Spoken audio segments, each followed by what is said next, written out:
Good day, everybody. Good day, everybody. Welcome. Sir, I haven't been on air in a while, right? And the topic I want to talk about is crime, the high crime rate in Jamaica, the high murder rate, right? And it seems to me that it is becoming frustrating for everybody, including the government, right? Um, Sir, sorry. The government of Jamaica, led by Prime Minister, the Most Honorable Andrew Holness, is trying its best, in my view, right? I have never seen a government being so focused on trying to, on dealing with the high crime rate affecting Jamaica, right? We have more police stations in Jamaica being built and or upgraded, right? Being built or upgraded. The police have been given vehicles, bikes, and all the apparatus necessary to fight crime. Now, the government is doing its best. And I see the Prime Minister recently talking about the high crime rate and got emotional, right?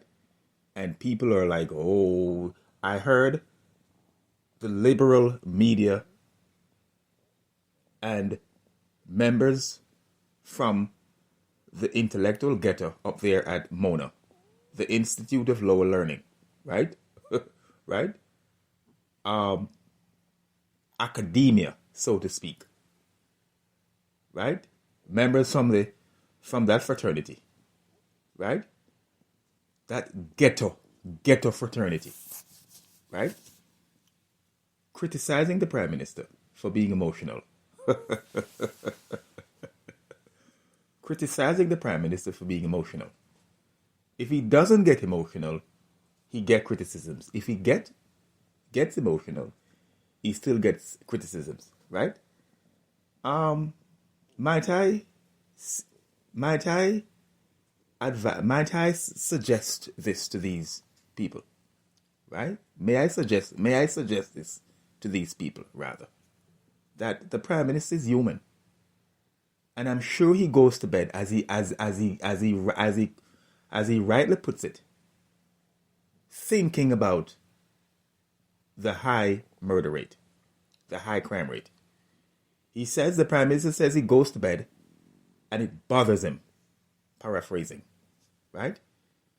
And any Prime Minister, any leader of a country that is concerned about the high crime rate and does not go to bed thinking about this, bothering them, then that leader doesn't care.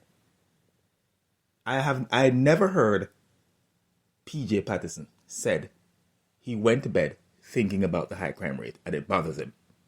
I never heard Portia Simpson Miller said she goes to bed thinking about the high murder rate and it bothers her. Right? And all respect to Bruce Golding, I never heard him said it neither. Right? I mean, Mr. Golding tried his best. Did a wonderful job.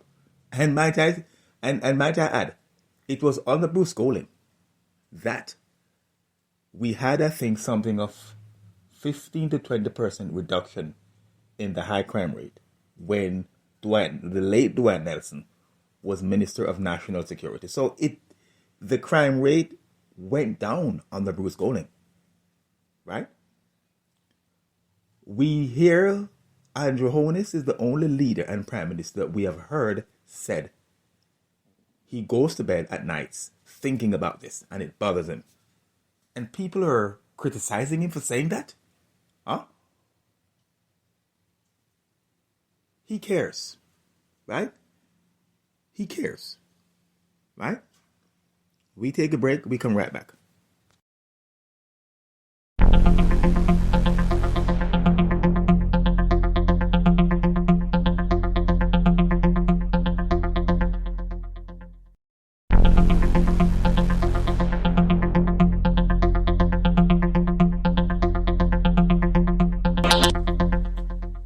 welcome back. Right?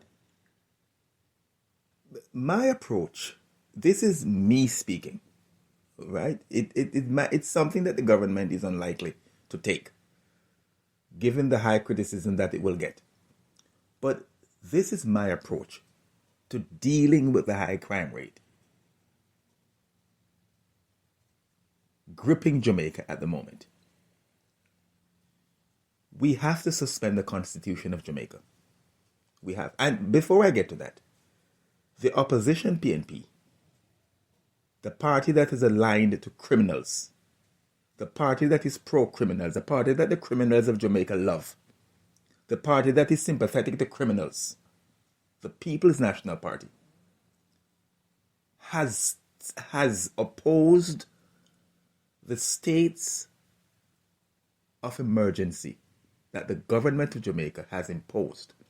Now, we can argue that the states of emergency are not effective, fully effective in dealing with the high crime rate. But can I say this?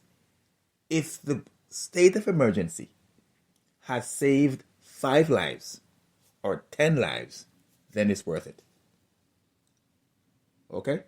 If the states of emergency have saved 1, 2, 4, 5, 10 lives, then it's worth it.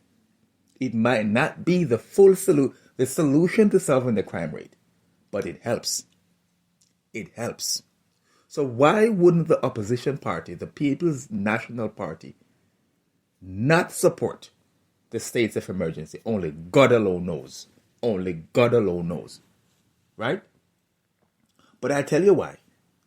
Because jungle, which in my view is a place of full of criminals, if you ask me. The leader of the PNP is the MP for Jungle, South St. Andrew. A home of criminals, if you ask me. And the PNP has 14 garrisons. So the PNP stands to lose if the government solves the high crime rate.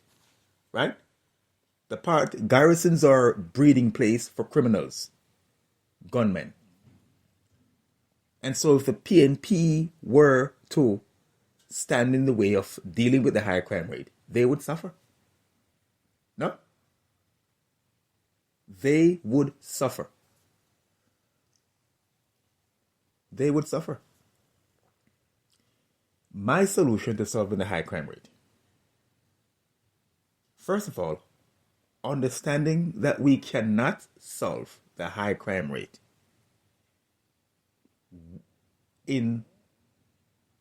we cannot solve it the normal way. It cannot be solved under normal circumstances. Under normal circumstances, it cannot be solved. It cannot be. If it could, my friends, it would have been solved.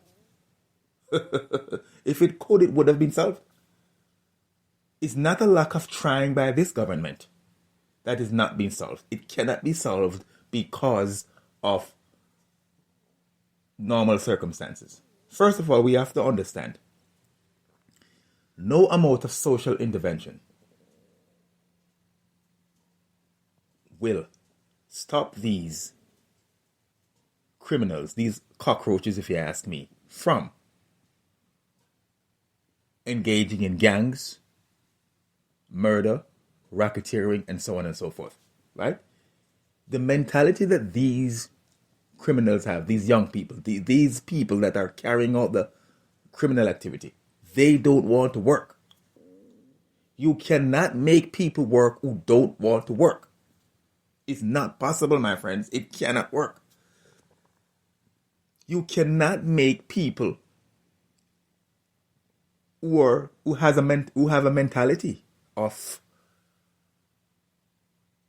being lazy and not wanting to work and have a mentality of idleness and to get quick money. No amount of social intervention will change their mentality. That mentality. It can't work. So don't waste a dime of taxpayers' money. on these jokers, right? Don't do it. It is a waste of time and taxpayers' money, right?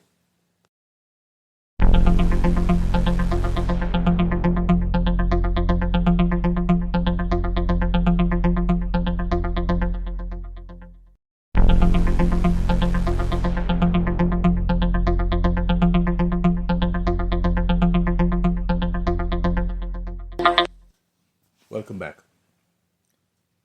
First, we have, and the police have tried. They're trying, right? We have to suspend the Constitution. This is my method. We have to suspend the Constitution, right? People who are law-abiding have no need to worry. It is the criminals that are going to worry, and the intellectual getter up there at Mona in Kingston, right? The intellectuals up there at the Institute of Lower Learning, they're the ones that are going to worry. And the criminals. We have to suspend the Constitution of Jamaica. We have to get rid of Indicom, right? We have to put the criminal lawyers out of business. Yeah, we have to put them on hold for now.